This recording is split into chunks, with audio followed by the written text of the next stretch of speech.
రాష్ట్రంలోని అన్ని sub registrar కార్యాలయాల్లో నేటి నుంచి స్లాట్ బుకింగ్ విధానం అమల్లోకి రానుంది. స్లాట్ బుకింగ్ తో పాటు కృత్రిమ మేధ సహకారంతో స్టాంపులు, రిజిస్ట్రేషన్ల శాఖ వెబ్సైట్లో చాట్బాట్ మేధ సేవలు కూడా ప్రారంభం కానున్నాయి. దీనిపై మంత్రి పొంగులేటి శ్రీనివాస్ రెడ్డి అధికారులతో నిర్వహించిన సమీక్షలో ఆదేశాలు జారీ చేశారు.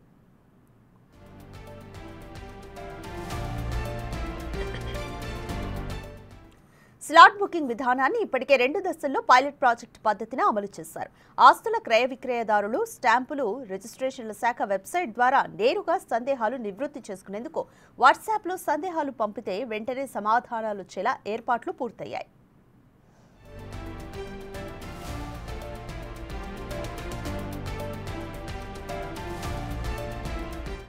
ఆస్తుల క్రయ విక్రయదారులు స్టాంపులు, రిజిస్ట్రేషన్ల శాఖ వెబ్సైట్ ద్వారా నేరుగా సందేహాలు నివృత్తి చేసుకునేందుకు వాట్సాప్ సేవలను అందుబాటులోకి తీసుకొచ్చింది ప్రభుత్వం. సందేహాలు పంపితే వెంటనే సమాధానాలు వచ్చేలా ఏర్పాట్లు పూర్తయ్యాయి. అలాగే సంబంధిత సబ్ రిజిస్ట్రార్ కార్యాలయాల లొకేషన్, స్లాట్ బుకింగ్ ఖాళీల వివరాలు, అందుబాటులో ఉండే సమయం, డీడ్ల వారీగా రిజిస్ట్రేషన్ ఛార్జీలు, మార్కెట్ విలువలను కూడా నేరుగా క్రయ విక్రయదారుల సెల్ ఫోన్లకు పంపేలాగా అధికారులు సాఫ్ట్వేర్ను రూపొందించారు.